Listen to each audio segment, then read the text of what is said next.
Hola, en esta oportunidad tengo el agrado de presentar el siguiente video, que trata exclusivamente sobre los materiales magnéticos. En este capítulo estudiaremos primero el origen del magnetismo. Como sabemos, los materiales magnéticos implican el magnetismo, que el magnetismo es una importante rama de la física, que se encarga de los fenómenos electrónicos. Además, estudiaremos brevemente algunas de las unidades básicas y relaciones asociadas con el magnetismo y con los materiales magnéticos. Posteriormente, investigaremos algunas de las propiedades más importantes de los campos magnéticos y observaremos la formación y el movimiento de los dominios en los materiales ferromagnéticos. También discutiremos algunos de los aspectos de la estructura y de las propiedades de algunos materiales industriales ferromagnéticos, tanto de los blandos como de los duros. Por último, describiremos brevemente el ferrimagnetismo y su estructura, las propiedades de las ferritas, o también conocidos como elementos magnéticos cerámicos, que son materiales magnéticos. Bien, este video es producido por el alumno Rodríguez Guzmán Henry, estudiante de la Facultad de Ingeniería Mecatrónica, a cargo del docente Ingeniero Acosta. A continuación veremos los tipos o la clasificación de los elementos magnéticos cerámicos, de los elementos magnéticos. En este caso vemos dos tipos. Este tipo de acá sería de los blandos y este tipo de acá sería de los duros. Los elementos magnéticos blandos son aquellos que son aleaciones de hierro y de silicio. Como vemos, usualmente se usan como los núcleos de los transformadores, aquellos que brindan un cierto potencial eléctrico. Y en el segundo tipo de materiales magnéticos sería el de los duros. Usualmente sirven para hacer imanes permanentes. En estos tipos también se encuentra un tercero, que serían los elementos magnéticos superconductores, últimamente descubierto por la década del 70, y que se ha investigado más a fondo y que se utilizan en discos flexibles o discos duros, usados en computadores u ordenadores de mayor capacidad. También existe un elemento o cierta propiedad que los caracteriza, que es el ferromagnetismo.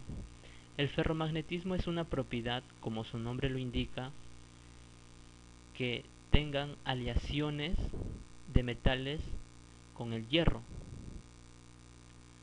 Otro tipo, muy parecido a su nombre también, es el ferrimagnetismo, pero es una propiedad netamente de elementos magnéticos cerámicos, como se estudiará más a fondo a continuación. Otro ejemplo también sería la estructura del dominio a escala microscópica, que es una variante sutil del comportamiento ferromagnético. Bien, siguiendo con la parte de los elementos cerámicos, que se dividen o se clasifican en elementos magnéticos cerámicos de baja conductividad y los elementos magnéticos de superconductividad. A continuación explicaremos una pequeña introducción sobre el campo magnético terrestre. El campo magnético terrestre es aquel que se ve influenciado en sí como si fuera un imán gigante que se encuentra dividido por el polo sur y norte. Este a su vez, relacionado con las zonas geográficas, el, el polo sur se encuentra adyacente al polo norte magnético y el polo norte se encuentra adyacente al polo sur geográfico. Como vemos, en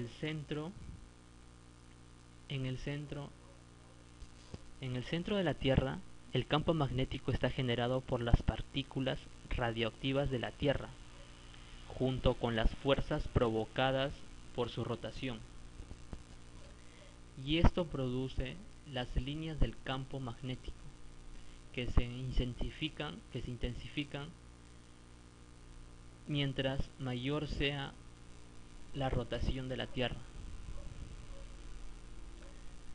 Y esto es lo que nos protege a veces de ciertos tipos de asteroides juntos con la atmósfera terrestre. Bien, hablaremos sobre los campos magnéticos. Iniciamos nuestro estudio sobre los materiales magnéticos, revisando algunas de sus propiedades fundamentales, que como ya dijimos es el magnetismo.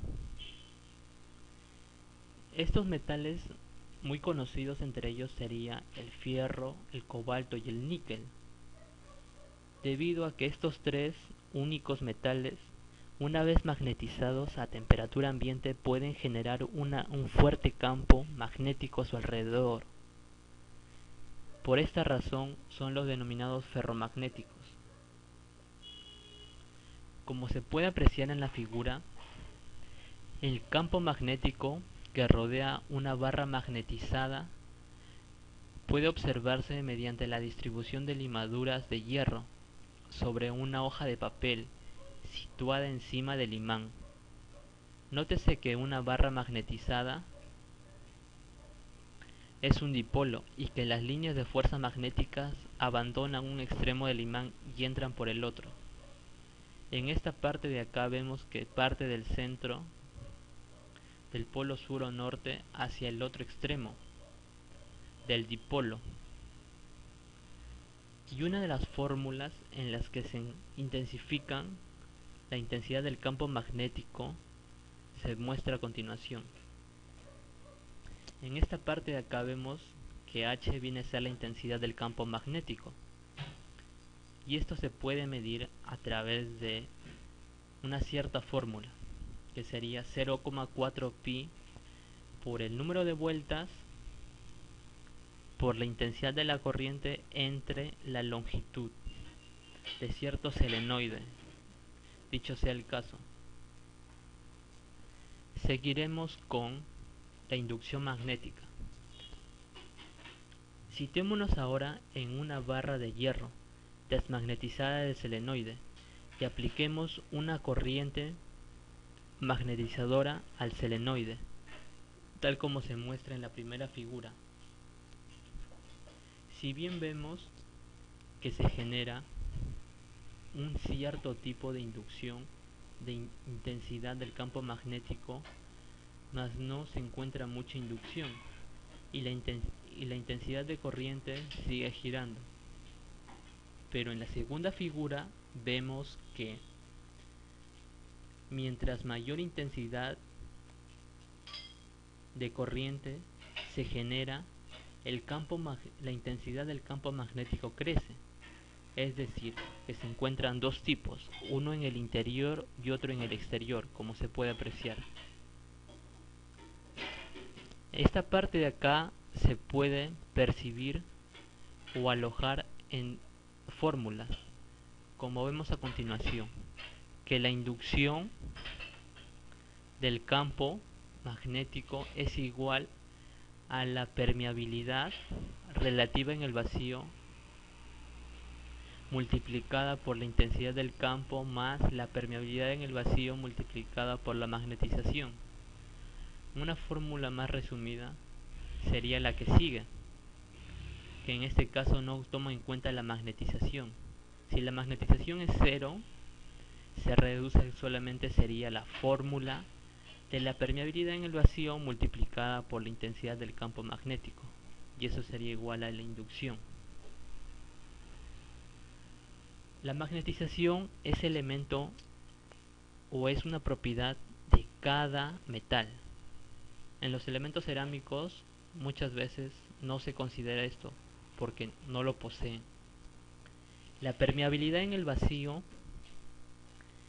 es una constante que ya se encuentra obtenida.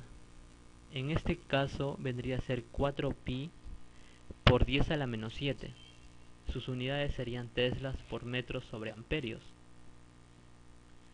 Otro factor importante vendría a ser la permeabilidad relativa, ya que va a ser usada para determinar los tipos, como se verá más adelante, los paramagnéticos y los diamagnéticos. Esta es una fórmula en la que solamente se mide la permeabilidad de un metal o de cierto tipo entre la permeabilidad en el vacío. Claro está que viene a ser adimensional porque las unidades se cancelan. Bien, ahora veremos en la primera figura, que es esa, vemos una pequeña barra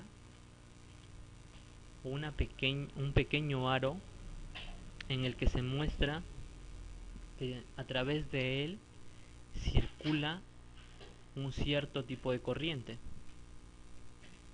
y este a su vez genera ciertas líneas de flujo, que eso genera un cierto campo magnético.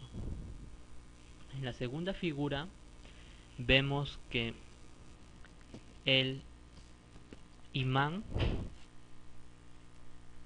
es considerado algunos de los materiales inherentes, es decir, esta propiedad lo conlleva a que puede generar un campo magnético sin que se le haya suministrado algún tipo de corriente. Esta es una propiedad muy importante, ya que es algunos de los pocos elementos que lo poseen. En la tercera figura vemos que se muestran dos imanes. Acá estudiaremos el apareamiento de dipolos, que es una manifestación de la interacción magnética de los electrones. Es decir, se muestran dos imanes en los que vemos que en el primero se encuentra el extremo sur y en el segundo se encuentra el extremo norte. Como dice que el apareamiento es la manifestación de la interacción de los electrones, es decir, en este caso se ve una fuerte atracción, pero ¿qué tal si fueran de un mismo polo? Es decir, que sea norte y norte, se mostraría una repulsión, o viceversa en ciertos extremos del polo sur. Siguiendo, terminamos la primera parte con un pequeño resumen de las unidades de las fórmulas vistas. En esta parte vemos que en el primero sería la inducción magnética ya explicada, la que se genera en un campo magnético. Sus unidades se miden mayormente en teslas, que son muy usuales, o en webers sobre metros cuadrados. Y la intensidad del campo aplicado medido en amperios sobre metros. Otro también sería la magnetización, medidos en amperios sobre metros. Como ya vimos, la constante de permeabilidad de 4pi por 10 a la menos 7 teslas por metro sobre amperios. Bueno, es una pequeña tabla para resumir lo ya visto y para que se pueda recordar. Siguiendo, a continuación vemos un gráfico en el cual se muestra en el eje horizontal la intensidad del campo magnético y en el eje vertical vemos la inducción magnética. Bien, en el origen vemos que parte desde que no se encuentra no magnetizada, es decir, desmagnetizada, aquellos que todavía no se le aplica ninguna intensidad del campo magnético y por ende no se produce ninguna inducción magnética. Es decir, mientras la intensidad del campo magnético se incremente, la inducción magnética también se va a incrementar proporcionalmente. Pero vemos en este caso dos líneas discontinuas, una que vendría a ser llamada U sub I y otra que vendría a ser llamada U máximo. En la primera inferior, en el U sub I, es aquella en la que me da la menor intensidad que se puede obtener del ciclo de histeresis, que se va a explicar más adelante con detalle.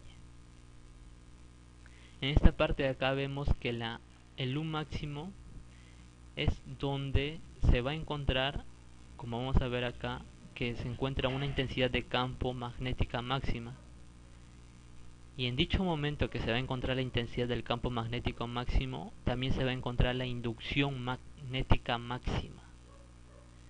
Y este es el punto donde choca, y acá viene a ser la pendiente que se puede calcular. Prosiguiendo, en los tipos de magnetismo. En los tipos de magnetismo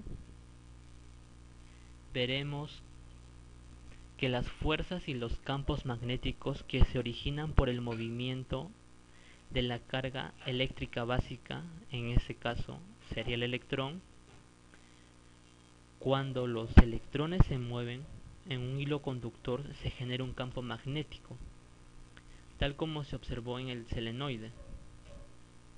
Ya visto, el magnetismo de los materiales se debe también al movimiento de los electrones, pero en estos las fuerzas y campos magnéticos son causados por el spin intrínseco de los electrones y su movimiento orbital alrededor del núcleo. Existen dos tipos de magnetismo, como ya había mencionado, el diamagnetismo y el paramagnetismo. Antes de entrar a los dos tipos, hemos explicado que vemos un electrón que gira alrededor de un núcleo. En este caso sería propiamente el átomo de Bohr, que gira, y lo cual lo diferencia de otros tipos sería su spin. Siguiendo, en esta gráfica vemos que se encuentran en el eje vertical nuevamente la intensidad del campo, y en el eje horizontal se encuentra la intensidad del campo H, y en el eje vertical se encuentra la inducción del campo.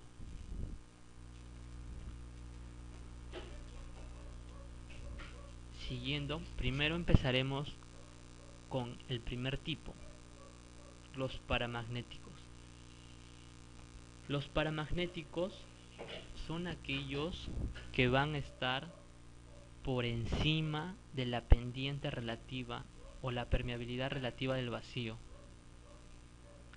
Es decir, tienen mayor pendiente, lo que les conlleva a ser, como explica acá, números mayores a 1. ¿Qué quiere decir? Que los materiales que se presentan una pequeña susceptibilidad magnética por la presencia de un campo magnético se denominan paramagnéticos. En tal caso, vemos que si aquellos elementos que sobrepasan la permeabilidad en el vacío, como se muestra, serían llamados paramagnéticos. Como vemos, en este caso viene a ser una pendiente mayor prolongada. Y a continuación se explicará brevemente sobre los diamagnéticos. En este caso, un campo magnético externo que actúa sobre los átomos de un material desequilibra ligeramente sus electrones en los orbitales y crea pequeños dipolos magnéticos en los que los átomos se oponen al campo aplicado. Esta acción provoca un efecto magnético negativo. Como bien claro dice su nombre, son llamados diamagnéticos. Un interesante dato vendría a ser que se pueden diferenciar en la susceptibilidad magnética, es decir, que los elementos paramagnéticos tienen una susceptibilidad magnética positiva, mientras que los diamagnéticos tienen una susceptibilidad magnética negativa. Es un dato muy interesante que se va a estudiar a mayor profundidad cuando lleguemos a lo que significa susceptibilidad magnética. Continuando, vemos la siguiente fórmula, lo cual pertenece a lo que ya habíamos dicho antes, sí, a la susceptibilidad magnética. Dado que la magnetización de un material magnético es proporcional al campo aplicado, el factor de proporcionalidad, como bien claro dice su nombre, llamado susceptibilidad magnética, medido en este caso por una X sub m, es una cantidad adimensional debido a que la magnetización tiene las mismas unidades que la intensidad del campo magnético. La respuesta de los materiales a campos magnéticos débiles se mide frecuentemente en términos de susceptibilidad magnética. Continuando, en este caso vemos una tabla en las que, como ya había explicado, en las que se muestran los elementos diamagnéticos y los elementos paramagnéticos, los cuales se miden en 10 por 6 a la menos 6 o en micras. Entre los elementos diamagnéticos vemos el cadmio, el cobre, la plata, el estaño y el zinc. Como se había explicado, que todos tienen el signo negativo. Y en los elementos paramagnéticos, que se miden también en las mismas unidades de por 10 a la menos 6 o en micras, tenemos algunos ejemplos como el aluminio, el calcio, el oxígeno, platino y el titanio. Esto nos permite diferenciar con mayor rapidez cuál es un elemento diamagnético de un paramagnético. Aparte de haberlo ya visto, que también se puede diferenciar por aquellos que sobrepasan la permeabilidad relativa y aquellos que tienen menor permeabilidad relativa en el vacío. Es una manera más fácil de diferenciarlos mediante la susceptibilidad magnética.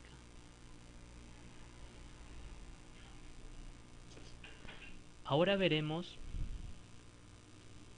la propiedad más importante de los elementos metálicos, que sería el ferromagnetismo. El ferromagnetismo tenemos los tres elementos metálicos más importantes o más influyentes, los cuales serían el fierro, el cobalto y el níquel. Son los tres únicos elementos metálicos que, una vez magnetizados a temperatura ambiente, pueden generar un fuerte campo magnético. Por esta razón se les llama ferromagnéticos.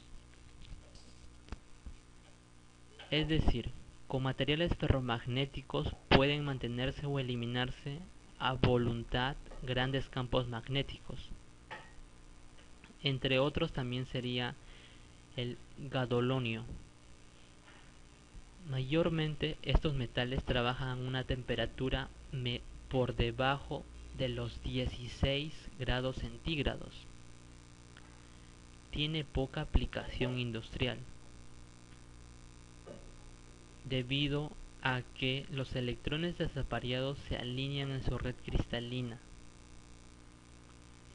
Como vemos en la figura 16.6, que se muestran en los electrones netamente de 3D no desapareados, vemos también aquellos elementos como se encuentra el vanadio, el cromo, el manganeso, el fierro, cobalto, níquel, cobre. Sus números de electrones de cada uno. En este caso vemos una cierta distribución electrónica netamente en los orbitales. En este caso viene a ser distribuido por las reglas de Pauli y también por las reglas de Hund. Como vemos, se ven o se puede apreciar que se muestran elementos en las primeras columnas. En las primeras 3 columnas se muestran elementos eléctricamente desapareados, y después se pueden apreciar aquellos que completan los cuadros, son los apareados. En la siguiente figura se puede apreciar que la energía de interacción del campo magnético en función a relación entre el espacio atómico y el diámetro del orbital. En este caso sería la siguiente fórmula. Aquellos elementos con energías de cambio positivas son ferromagnéticos. Aquellos con energías de cambio negativas son antiferromagnéticos. Es decir, como tenemos el cobre con una energía positiva, en la parte de energía de intercambio serían los elementos ferromagnéticos. En este caso también es el cobre y el níquel. Pero aquellos que tienen una energía de intercambio negativa son los antiferromagnéticos. En este caso viene a ser el manganeso. Continuando, ahora explicaremos detalladamente sobre lo que significa el momento magnético. El momento magnético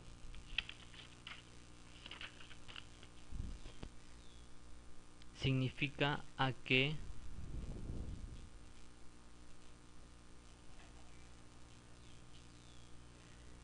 el momento magnético de un único electrón atómico desapareado.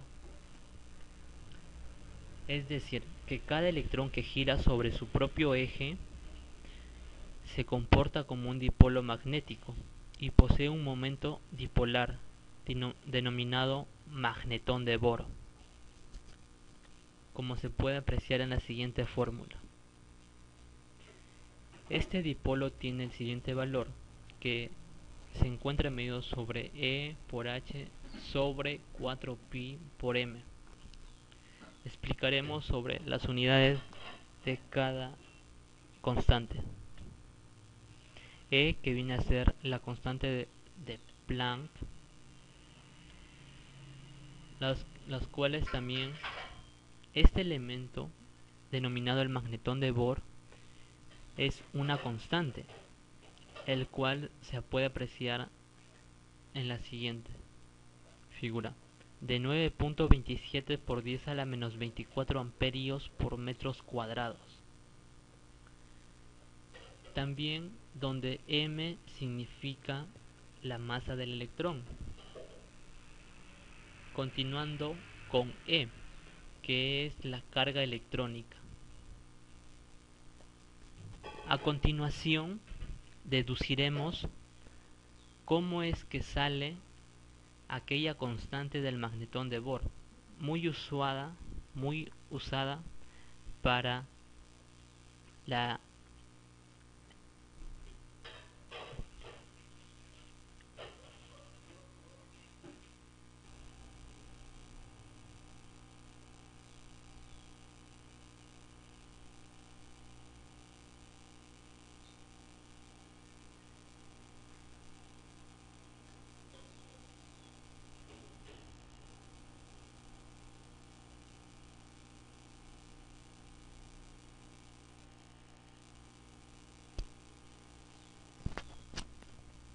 Continuando, demostraremos la constante de 9.27 por 10 a la menos 24 amperios por metros cuadrados.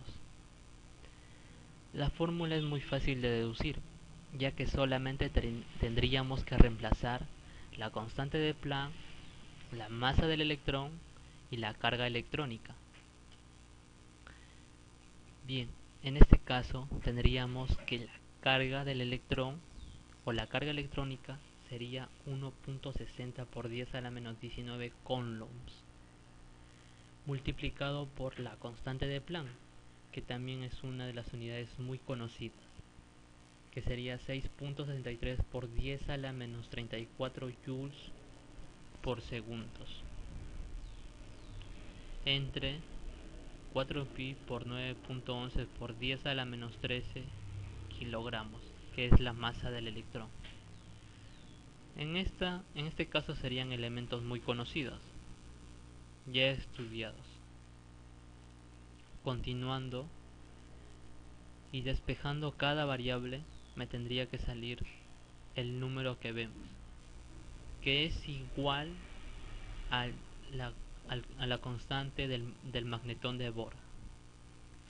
Eso es cómo llegamos a las unidades para poder reemplazarlas,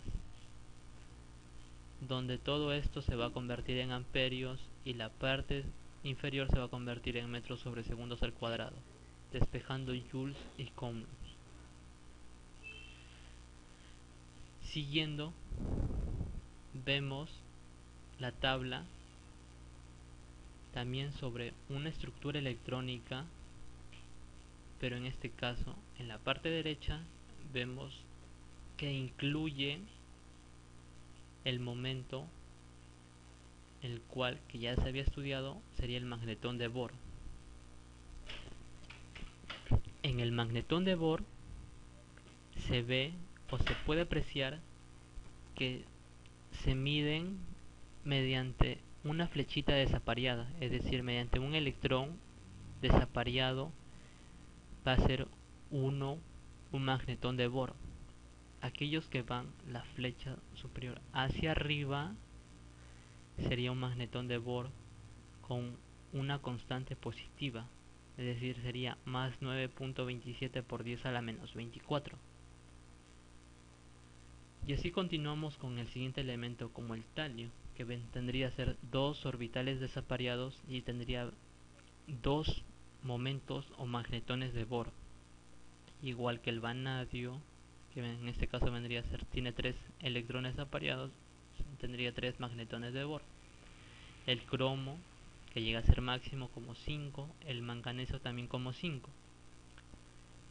Pero vemos que el fierro tiene electrones desapareados, pero también tiene apareados, es decir, aquellos que tienen una flecha indicadamente hacia abajo, tiene un magnetón de Bohr con una constante negativa, es decir, que tiene menos 9.27 por 10 a la menos 24. Es decir, si sumamos todo esto, todas las estructuras electrónicas, vendría a ser que en la primera parte se anule, ya que uno es positivo, un magnetón de Bohr es positivo y el otro es negativo, y solamente contarían con las 4 electrones desapareados. Siguiendo este mismo concepto se encuentra el cobalto, el níquel y el cobre, que el cobalto tiene en este caso dos campos apareados, por lo tanto se reducen a un momento nulo y se quedaría solamente 3 electrones desapareados. Y el níquel tiene 3 momentos nulos, por lo tanto quedaría 2 electrones desapareados. Y en este caso viene a ser el cobre, el que tiene toda su estructura electrónica apareada y tiene un momento, un magnetón de Bohr desapareado. En la figura de la derecha podemos apreciar que hemos cogido un segmento de un plano de una estructura de hierro BCC. Como se puede apreciar, vemos que su orientación del spin son todas uniformes y alienadas, es decir que tiene un magnetón de Bohr máximo, como se puede apreciar, de 4. Continuando, vamos a ver el efecto de la temperatura sobre el magnetismo. Pero antes hablaremos sobre los tipos que se encuentran. Como ya había mencionado, hay ferromagnetismo, antiferromagnetismo y ferrimagnetismo. Ahora sí hablaremos sobre el antiferromagnetismo. Pero antes recordaremos un poco sobre lo que era el ferromagnetismo. El ferromagnetismo son aquellos donde sus orientaciones siempre van en un solo sentido, y son aquellas como o algunos metales, como vimos sobre el cobre, el fierro y el níquel. Vemos ahora en el antiferromagnetismo. Es otro tipo de magnetismo que aparece en algunos materiales, es el antiferromagnetismo. En presencia de un campo magnético, los dipolos magnéticos de los átomos de los materiales antiferromagnéticos se alinean por sí solos en las direcciones opuestas. Como se puede apreciar en la figura, que tienen dirección hacia abajo y hacia arriba, tienen direcciones opuestas y de igual intensidad. Los elementos como el magnesio y el cromo en estado sólido y a temperatura ambiente presentan este tipo de comportamiento, que vendría a ser, como estamos hablando del antiferromagnetismo, y poseen una energía de cambio negativa, como se había explicado en las figuras anteriores, debido a que la relación entre sus espacios atómicos y el diámetro del orbital 3D es menor a 1.4.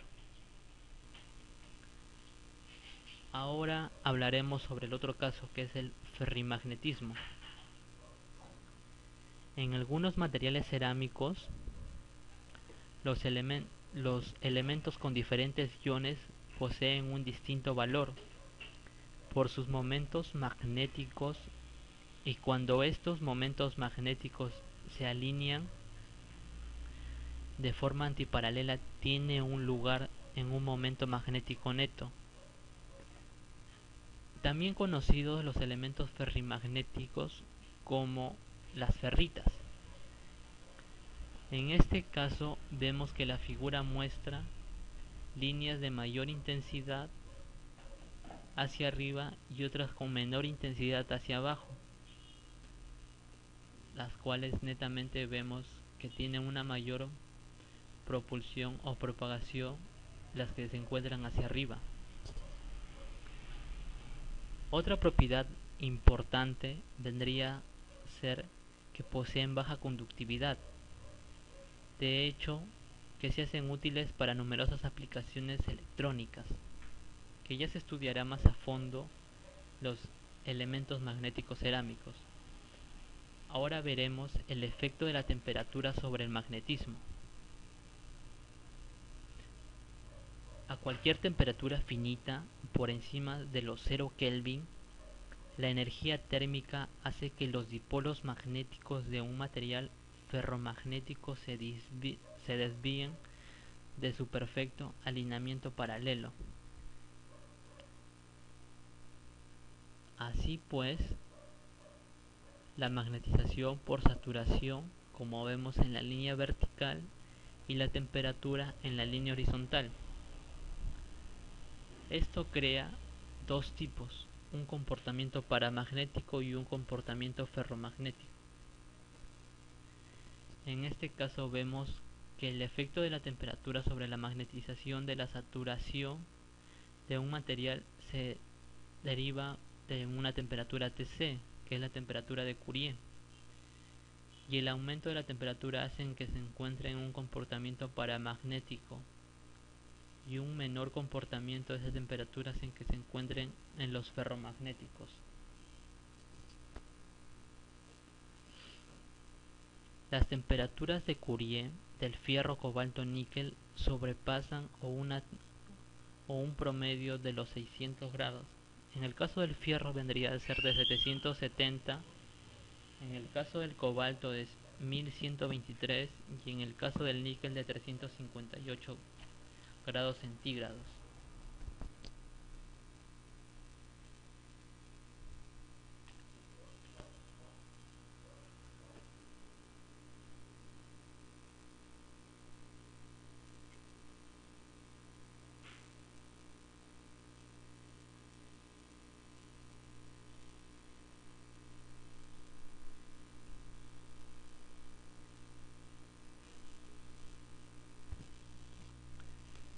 Ahora hablaremos sobre los dominios ferromagnéticos. Es un importante estudio debido a que ellos muestran la respuesta distintiva al campo magnético.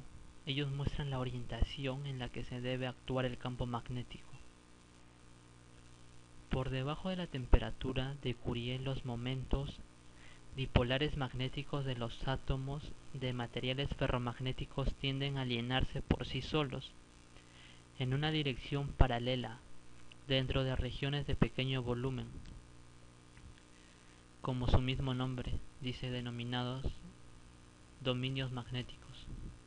Como vemos en la primera figura, en la figura de la mano izquierda, muestra una ilustración de los dominios magnéticos de un metal ferromagnético. Todos los dipolos magnéticos están alienados perfectamente, pero los dominios están alienados aleatoriamente. Una región se le denomina cierto dominio. Podríamos hacer una comparación con aquellos límites de grano. Este viene a ser un dominio, todo este pequeño campo, otro dominio, otro pequeño campo, otro dominio y un dominio que viene transversal. Estos no están alienados de una forma paralela. Y vemos que cuando se aplica un campo magnético externo a un material ferromagnético desmagnetizado, el dominio cuyos momentos son iniciales paralelos al campo aplicado crece, como se puede apreciar en la figura. Primero muestra que no se encuentra nada de un momento desmagnetizado, que vendría a ser una distribución aleatoria. Después se encuentra un pequeño crecimiento de los dominios, un mayor crecimiento en el cual se encuentra el punto máximo o el crecimiento crítico, y aquellos en el que se encuentra una rotación que se encuentra en el nivel de la saturación.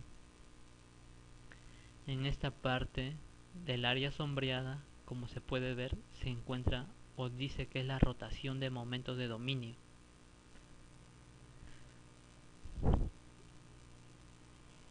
Siguiendo, vemos las estructuras. Tres tipos de figuras para ser precisos. En ella nos habla, en la primera sobre todo nos habla de que nos muestra cómo un dominio está aplicado sobre diferentes direcciones de campo magnético, en las cuales se puede apreciar que se mueven las paredes del dominio o microfibras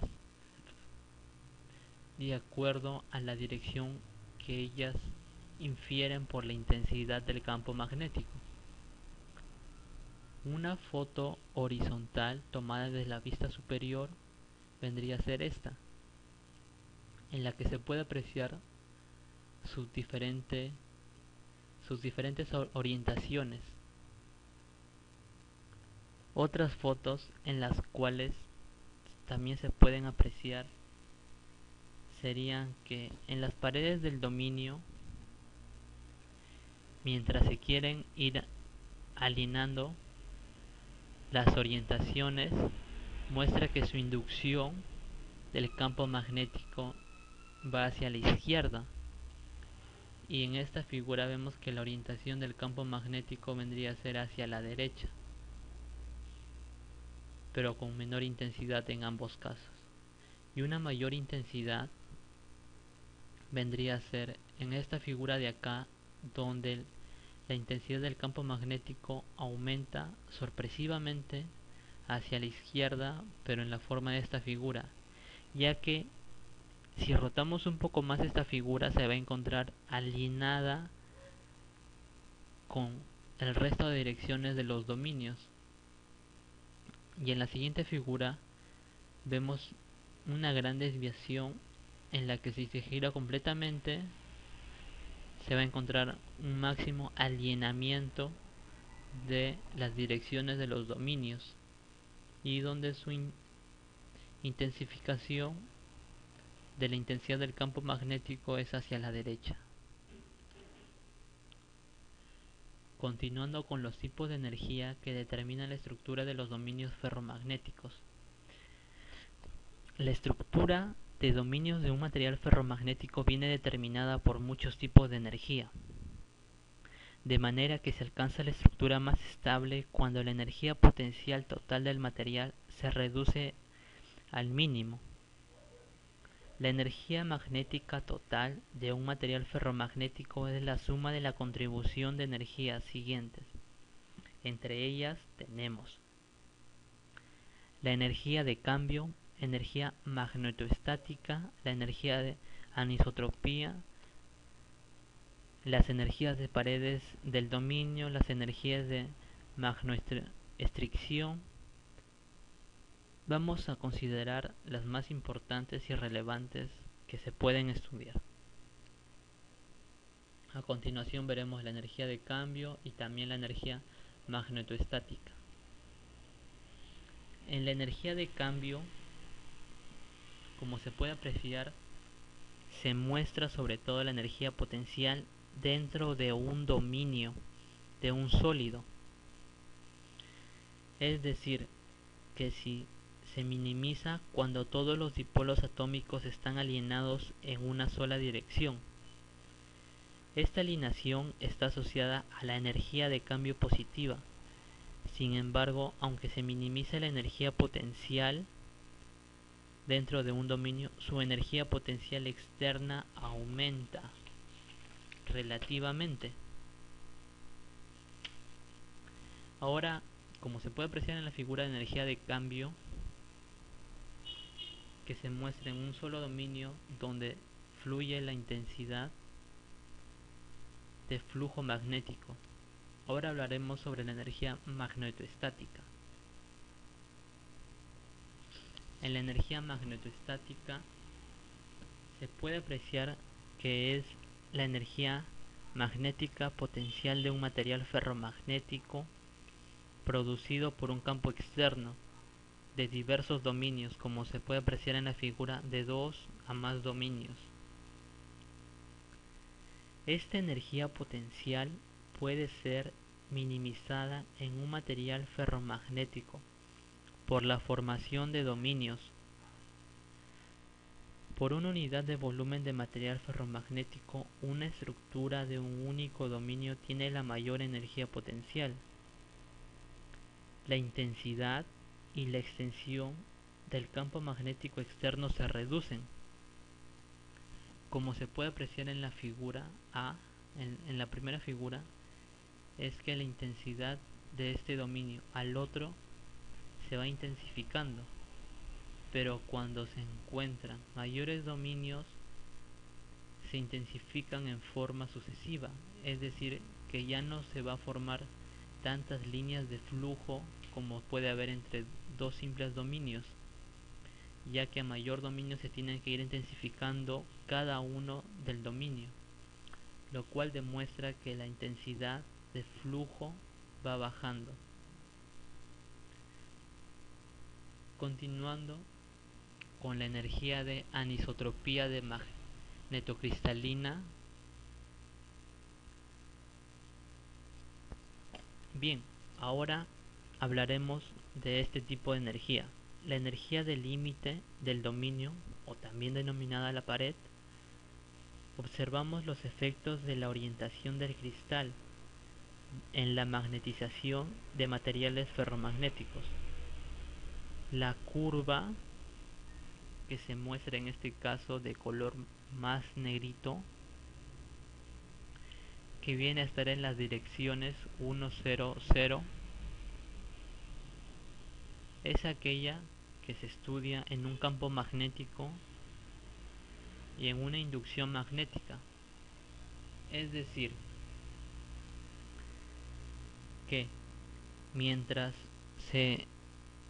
estudiamos en dos direcciones, en el 100 y en el 111, vemos en que una es más fácil la magnetización y en el otro se encuentra más difícil, debido a que esta estructura es BBC y es una estructura de hierro. Como se pudo haber apreciado en la figura, mientras la intensidad del campo llega hasta un máximo, que en este caso vendría a ser de 8, de ahí se mantiene constante, lo cual quiere decir que ya no aumenta la intensidad del campo para que se pueda ver una magnetización, mientras que en la parte de la dirección 1,1 llega hasta una inducción de 1 y luego la intensidad del campo aumenta relativamente a hasta unos 25 para que pueda haber una magnetización, lo cual se hace más difícil, ya que necesita mayor potencial de la intensidad del campo magnético. En este caso, para materiales ferromagnéticos policristalinos como el hierro y el níquel, los granos en diferentes orientaciones alcanzarán la magnetización de saturación a diferentes hierros, a diferentes intensidades del campo. El trabajo realizado para girar los dominios debido a esta anisotropía se denomina energía anisotrópica magnetocristalina. Ahora estudiaremos la energía de la pared del dominio. Una pared del dominio es el límite entre dos dominios cuyos momentos magnéticos totales, como se puede apreciar en la figura, tienen orientaciones diferentes, y se puede hacer una pequeña comparación o una analogía a los límites de grano, donde la orientación del cristal cambia de un grano a otro, en contraste con un límite de grano, donde los granos cambian su orientación abruptamente y miden alrededor de 3 átomos de espesor. En esta figura vemos que las orientaciones de la izquierda van en sentido hacia arriba y sus orientaciones hacia abajo van en sentido inferior. Pero vemos que las paredes del dominio, para que hagan este cambio, se van a denominar, o se puede coger una pequeña estructura donde las flechas que van hacia arriba van a hacer un cambio de 180 grados para que se inviertan. Esto se estudiará en las paredes de Bloch, que ya se verá un poco más adelante.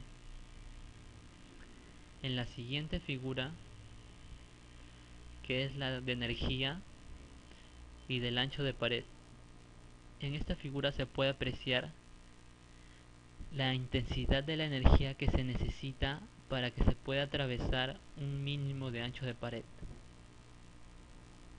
Es decir, que las fuerzas de cambio de los dipolos se minimizan y reducen la energía. Así las fuerzas de cambio tendrán a ensanchar la pared del dominio. Mientras acá en esta discontinua línea se encuentra la energía de anisotropía y la energía de la pared en este caso viene a ser reflejada por una línea de color más oscuro que se denomina energía de intercambio, la cual viene decreciendo hasta alcanzar un punto máximo en la cual se ensancha el ancho de la pared y luego decrece hasta que supuestamente el ensanchamiento de pared se haga máximo. Seguimos con la energía magnetoestructiva. Cuando un material ferromagnético es magnetizado, sus dimensiones cambian ligeramente y la estructura se expande o se contrae en la dirección de magnetización, como se ve en la figura. Es decir, que si la intensidad del campo magnético va a ser netamente, en este caso del hierro, va a ir ascendiendo hasta un punto máximo donde se encuentra la magnetoestricción y luego desciende definitivamente hasta la pérdida que sea negativa, pero la intensidad del campo magnético sigue aumentando. En los mismos casos suceden con el cobalto. El cobalto es aquel en el que su magnetoestricción es totalmente negativa, y la del níquel también.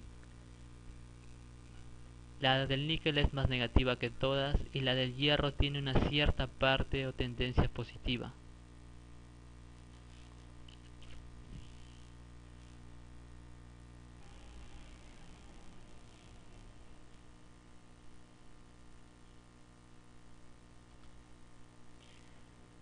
Ahora, continuando, veremos las etapas de los dominios. En la primera figura vemos los dominios de cerradura, aquellos que encajan exactamente con la magnetoestricción negativa. Y en la segunda figura vemos la magnetoestricción positiva, aquellos que son ligeramente superior en la parte de la base que en la parte más angosta. La parte en la cual se encuentra denominadamente los dominios de cierre, los que encajan ligeramente la parte ancha con la parte de la base. Y en la tercera figura vemos los dominios de cerradura. Los dominios de cerradura son aquellos que prácticamente vendrían a ser duplicados y el ancho viene a ser exactamente iguales en todos los dominios y que encajan de manera perfectamente, creando un cierre en ambas partes, superior como inferior. Puede parecer que los dominios muy grandes vistos en estas figuras, pero se hace esto a una escala microscópica.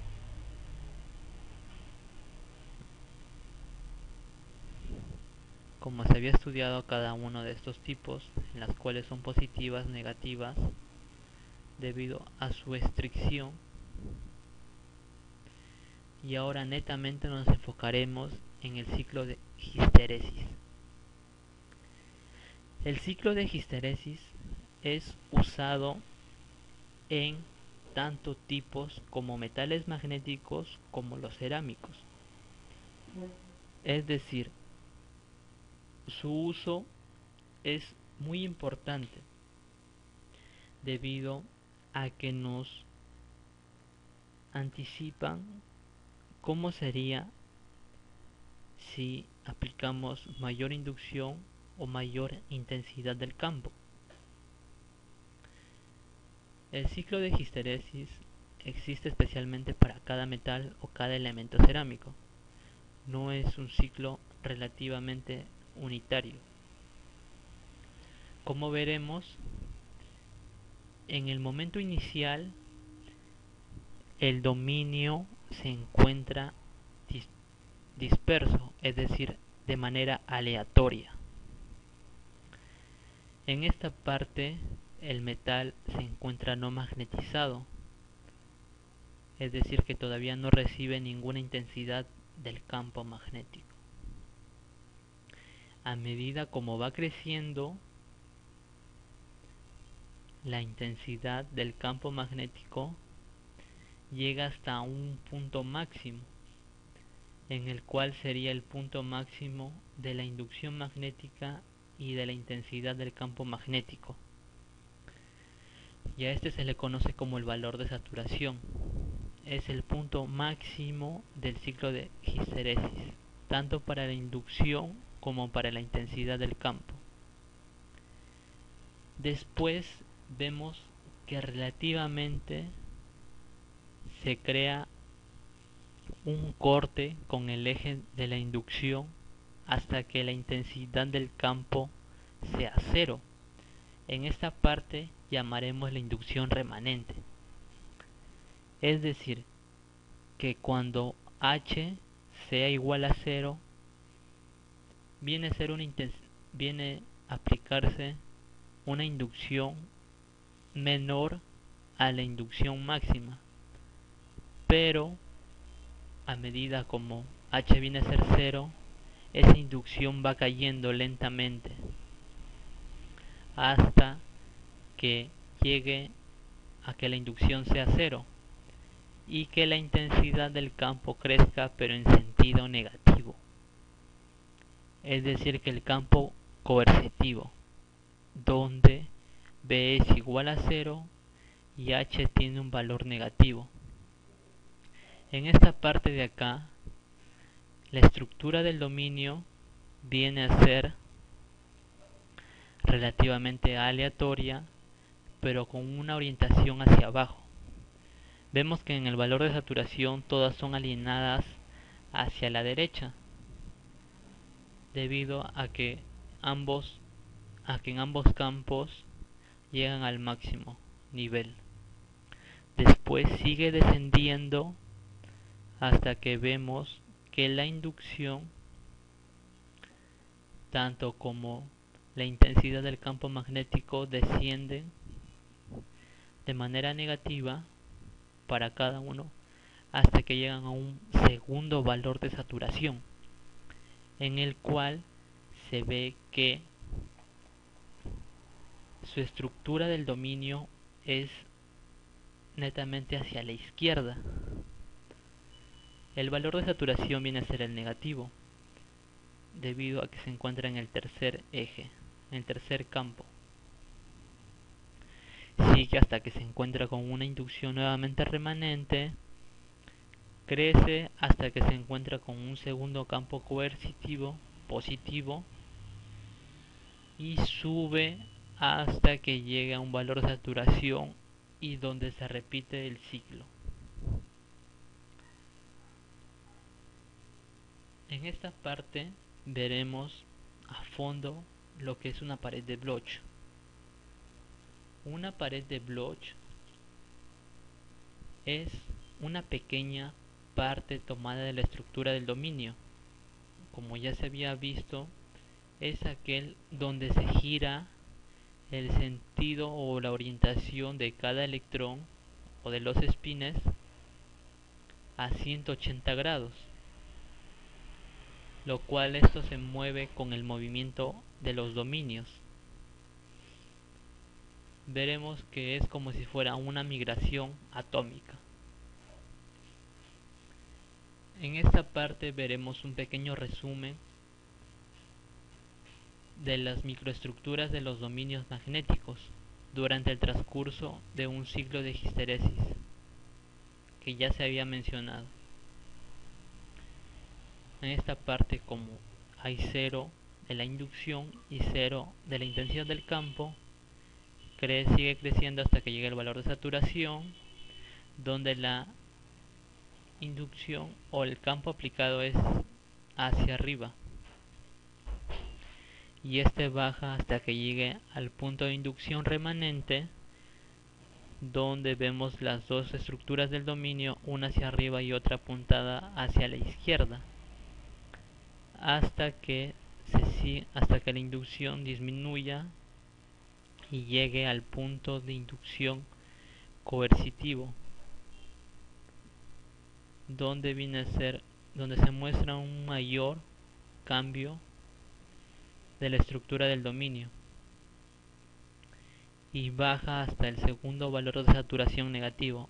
Como se puede apreciar en este punto de acá y el punto de acá, si dividimos una línea imaginaria, vemos la pared de Bloch, en el cual gira la flecha en sentido hacia arriba, gira hasta que se invierta en sentido hacia abajo, que vendría a ser un giro de 180 grados. Otro también vendría a ser que si giramos la flecha que está relativamente en mi mano en la izquierda hacia la derecha, si vemos este eje como una distribución de dominios que gira en 180 grados hacia el lado positivo de la inducción, y ahí vemos las paredes de Bloch. Ahora veremos los tipos de materiales magnéticos. Los tipos de materiales magnéticos, en este caso, viene a ser uno de los tantos tipos, como vimos que existen los blandos, los duros y los superconductores. Los materiales magnéticos metálicos importantes en términos comerciales son los ferromagnéticos, los cuales son muy usuales en aplicaciones ingenieriles. En esta parte de acá estudiaremos los materiales magnéticos blandos. El mayor uso de materiales magnéticos es la generación de potencia. Un ejemplo común es el núcleo ferromagnético de un transformador. Como se puede apreciar en la figura, vemos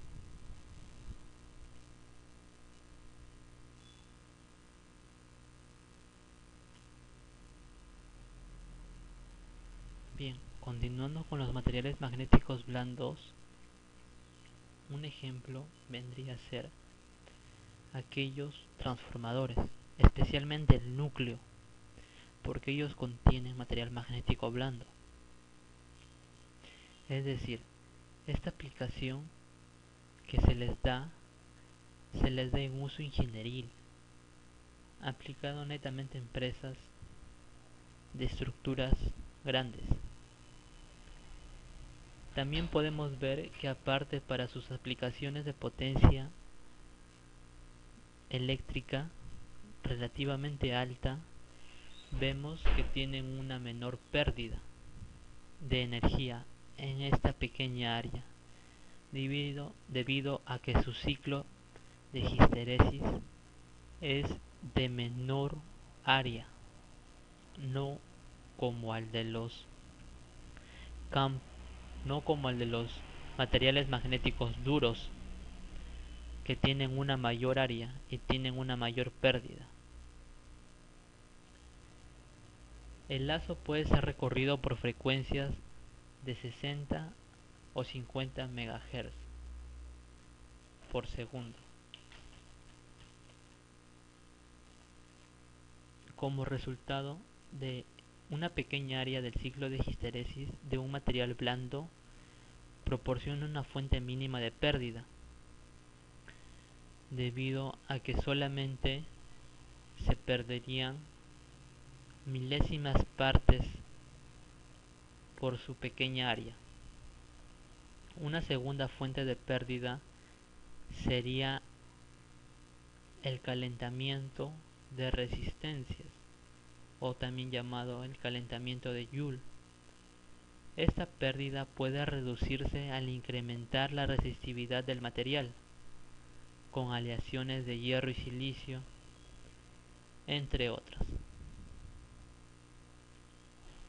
Ahora veremos y nos enfocaremos las pérdidas de energía en los materiales blandos. Las pérdidas de energía en los materiales blandos son aquellas en las que se dividen en dos etapas. La primera, pérdidas de energía en la histeresis.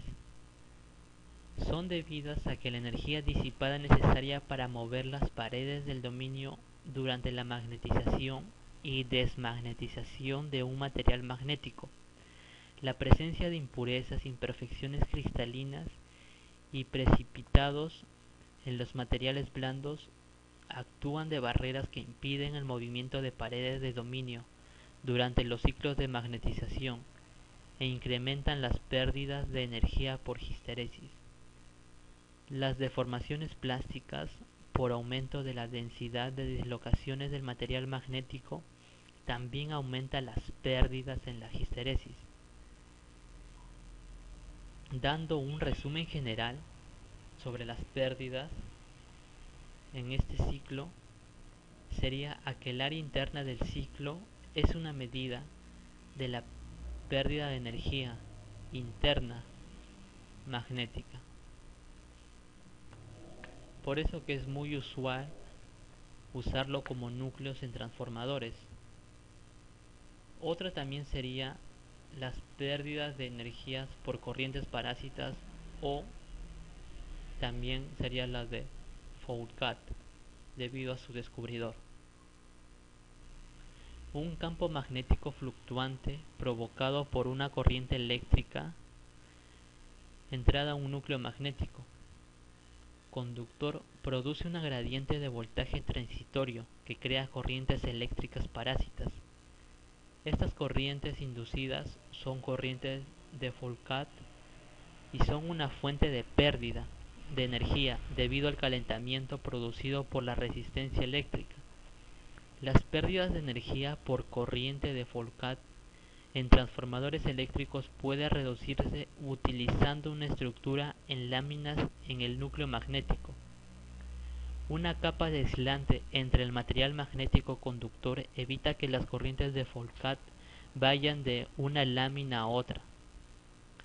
Otra forma importante de reducir las pérdidas por dichos tipos de corrientes vendría a ser aquellas por altas frecuencias. Se puede utilizar un material magnético blando que sea en ese tipo un aislante.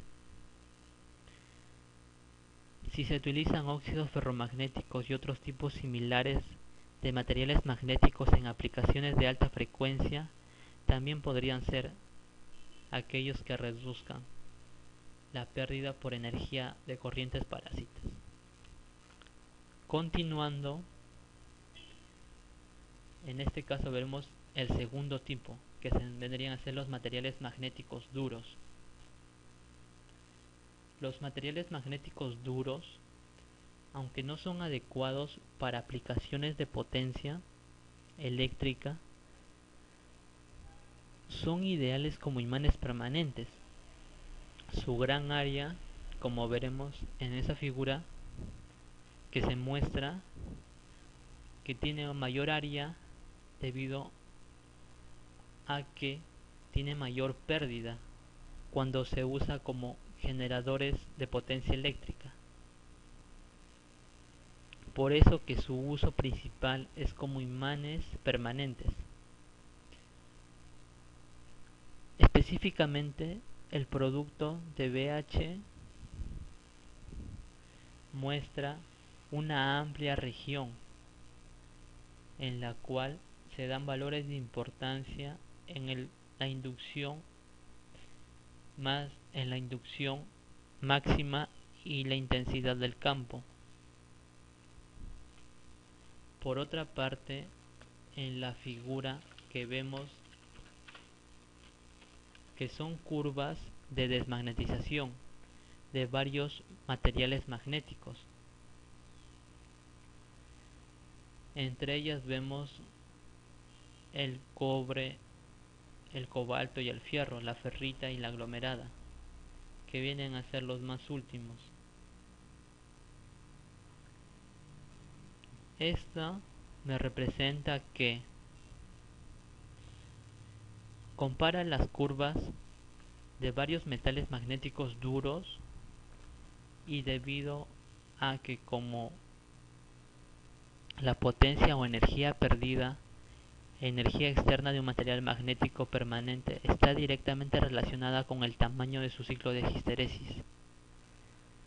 Por eso, a que como en un material magnético duro se mide mediante el producto de energía máxima,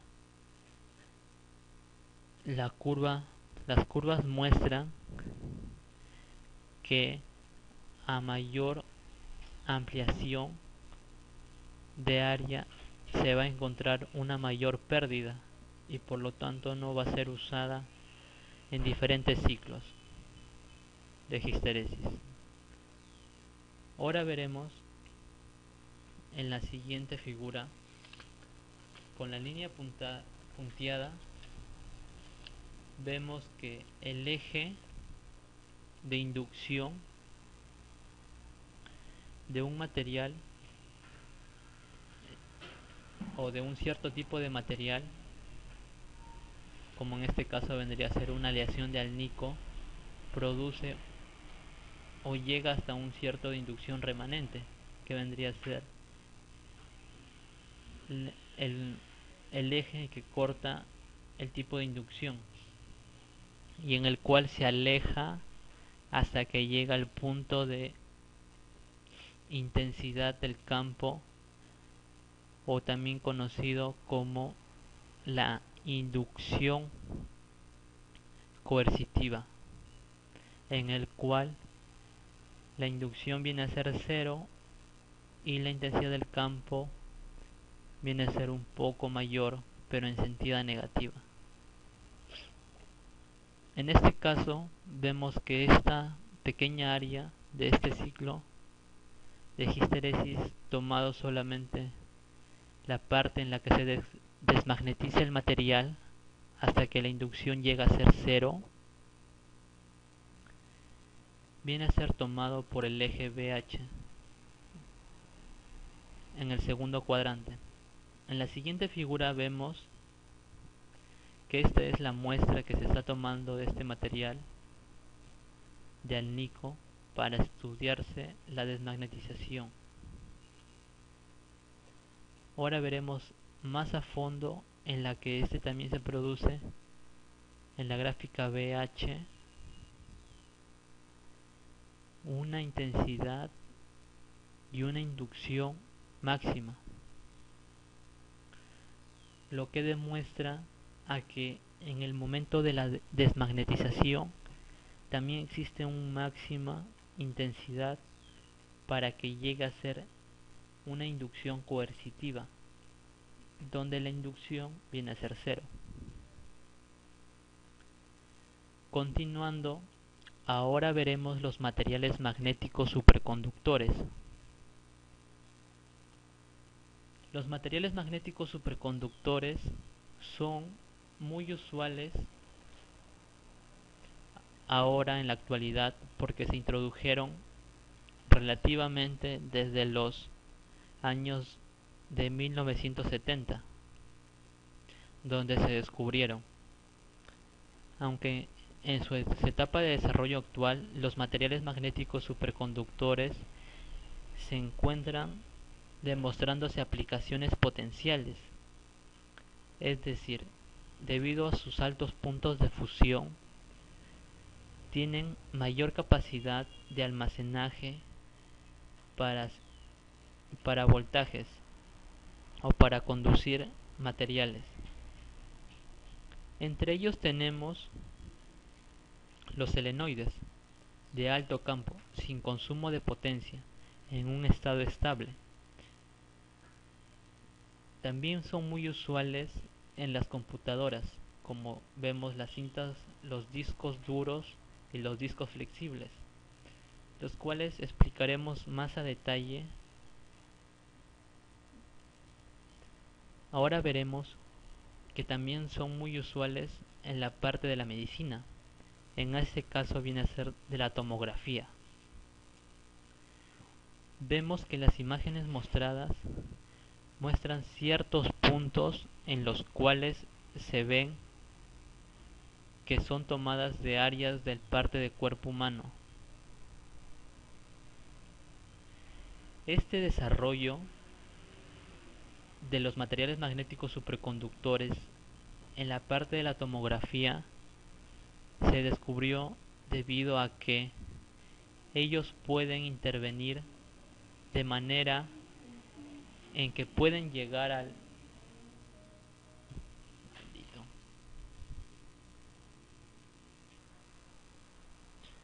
en la parte de materiales magnéticos superconductores estamos viendo que la resonancia es aplicada debido a que ellos utilizan una técnica llamada MRI, imágenes de resonancia magnéticas. En este tipo se utiliza una bobina RF, la cual es un imán magnético muy poderoso, pero de gran intensidad para que absorba mayor cantidad de energía. Esto implica estructurar cada imagen del cuerpo en ciertas placas. Este es un proceso muy complejo, lo cual lleva a que la bobina RF sea la más cara y un material esencial para hacer resonancias. Continuando, veremos los materiales magnéticos cerámicos. Continuando, ahora veremos los materiales magnéticos cerámicos, o también conocidos como ferritas. Las ferritas son materiales cerámicos compuestos por una mezcla en forma de polvo de óxido de hierro y otros óxidos y carbonatos. Los polvos son compactados y sintetizados a altas temperaturas. En ocasiones es necesario un mecanizado final para conseguir la forma de piezas deseadas, como se muestra a continuación. Muchas de ellas utilizadas en las industrias automotriz o ya sea para implementaciones mecánicas.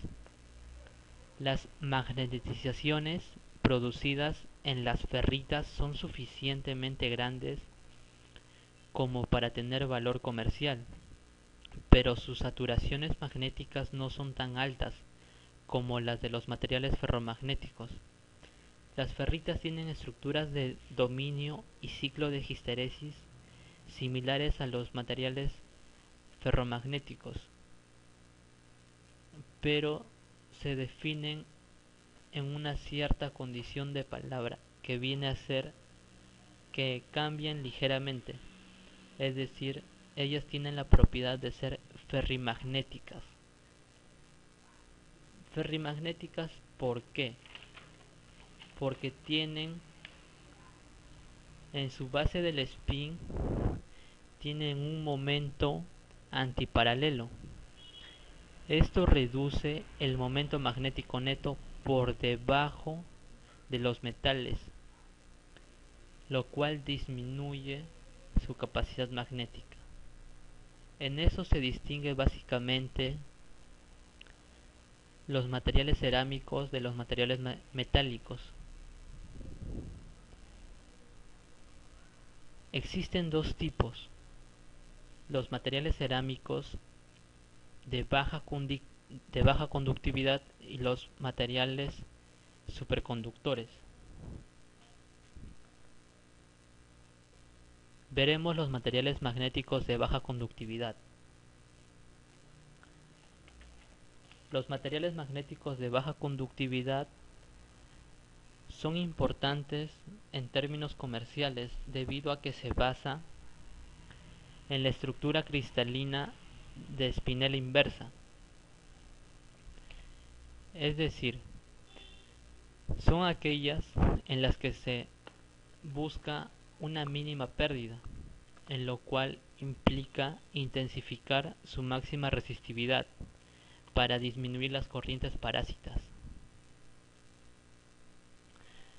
Otro material importante y muy usado es el granate. El granate también tiene una estructura cristalina compleja, similar al de las magnetoplumbitas. Como ya vimos que los materiales magnéticos cerámicos, o también llamados las ferritas, son netamente blandos. A eso también se le induce a la creación de las magnetoplumbitas. Son aquellos que tienen una estructura hexagonal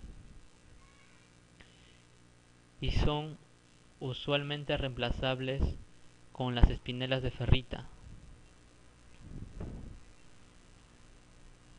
Vemos en la siguiente tabla la composición de algunas ferritas comerciales. Aquellas ferritas usadas muy usadas en la parte de comercialización de industrias. Por ejemplo, vemos que en la primera, en la ferrita de magnesio, su composición demuestra que el fierro cambia en estado iónico, sería +3. Siguiendo de los siguientes materiales de ferrita, existe el litio, que aparece en una combinación de ferrita +3, como vemos en la parte de la ferrita de magnesio. Este concepto se ha aplicado en la producción de discos de computadoras flexibles y rígidos. Los discos flexibles están compuestos de un revestimiento similar de óxido de hierro sobre un sustrato de plástico flexible. Los discos rígidos por lo regular tienen un sustrato de aleación de aluminio, excepcionalmente plano y liso. Acá vemos una segunda tabla donde se conforma los tipos de granates comerciales. Son muy usuales en su forma de estructura iónica del aluminio 3 y del cromo +3 también.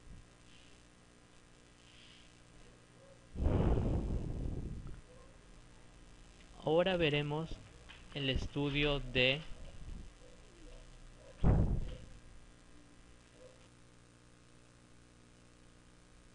ahora explicaremos sobre algunos tipos de materiales magnéticos.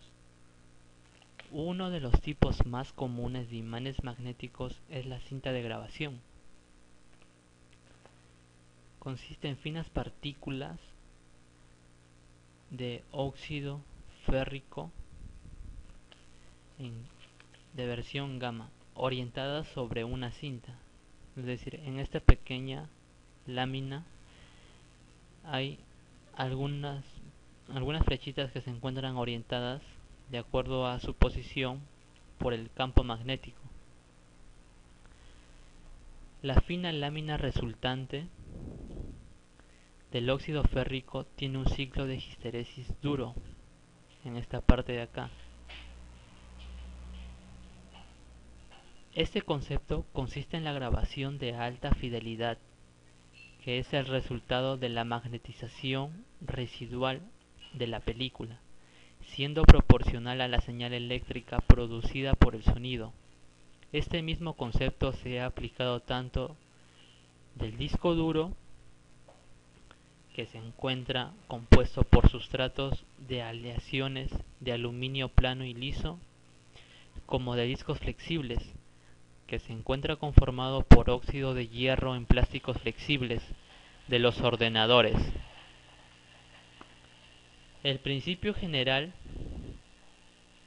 de la grabación magnética se encuentra en que la señal de entrada se conecta por mediante diodos y este pulsa cuando tú escribes y se interrumpe al momento que tú quieres abrir o leer un archivo, y esto da una señal de salida que se viene a encontrar formada también por un selenoide y por finas capas envueltas en cierto número para que forme dicho selenoide. Ahora vemos que se muestran que las partículas alienadas en formas de agujas almacenan información binaria, es decir, en ceros y en unos, y su orientación va de izquierda a derecha, tanto a la izquierda como a la derecha de algunos elementos.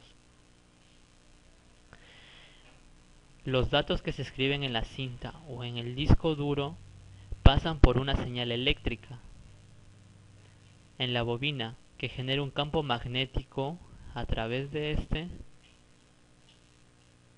y luego pasa a través de la cabeza de la grabación.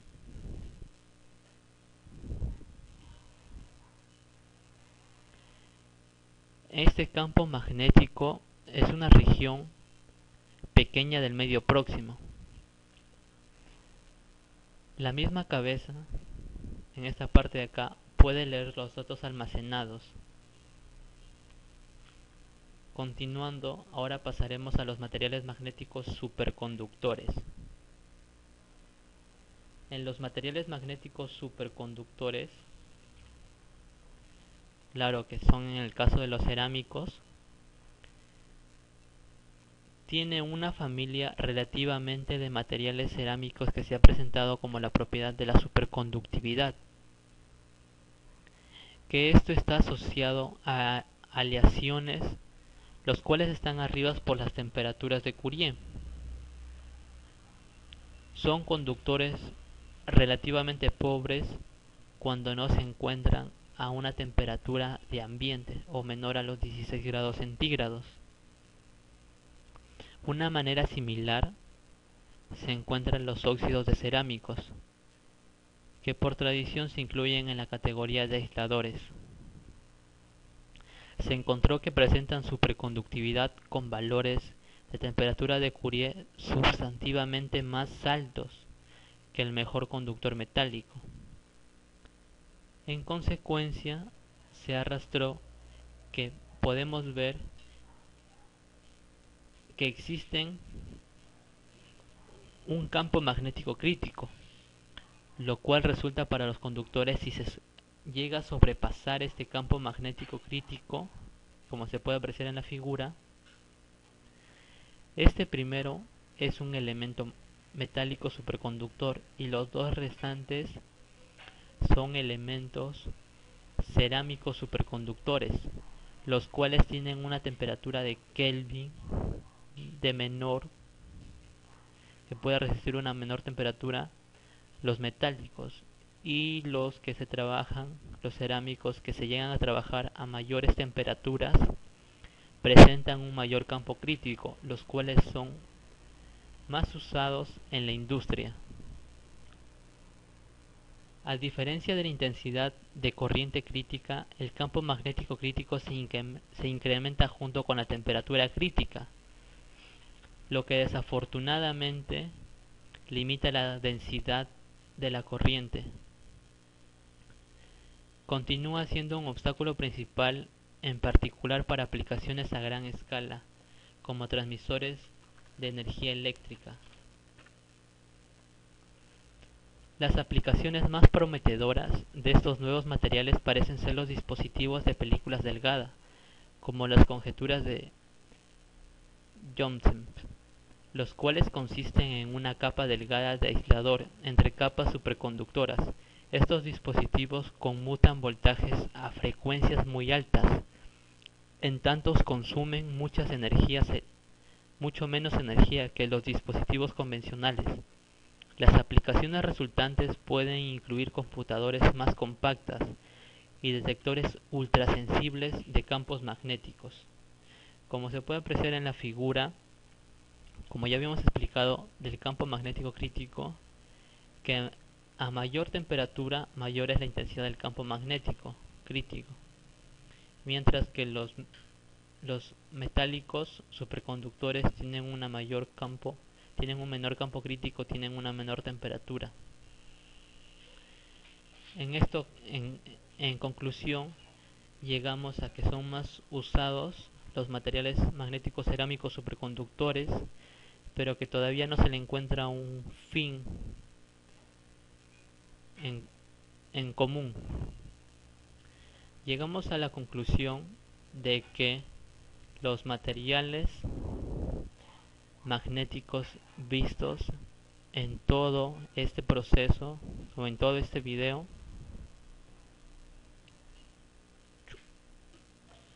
como habíamos visto, hemos hablado de los materiales magnéticos, su clasificación, sus estructuras de dominio, sus unidades, los diferentes tipos que existen, también de los materiales magnéticos cerámicos, sus clasificaciones, sus diferentes tipos y algunas aleaciones o gráficos en los cuales nos derivan la susceptibilidad magnética que nos puede diferenciar de los campos diamagnéticos y magnéticos.